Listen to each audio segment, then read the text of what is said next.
Wanasema ukistaajabu ya Musa utayaona ya Soa. Taarifa zinadai kuwa viongozi wa Simba wamemwadhibu Soa na kuanzia leo atatakiwa kutrain na timu za vijana, lakini pia atatakiwa kulipa faini kubwa sana. Swali langu ni dogo sana.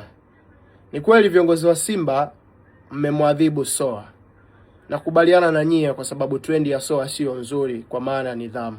Lakini wakati mnamsign hamkuijua picha sahihi ya Soa, au mliangalia ni idadi ya magoli mangapi amefunga mkaenda kumsign? Ipi analysis ambayo mnaifanya kabla kumsign mchezaji?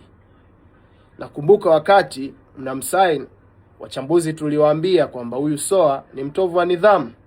Tena baadhi ya mashabiki mkasema nidhamu atatumia ya Chasambi au ya Kibu Denis.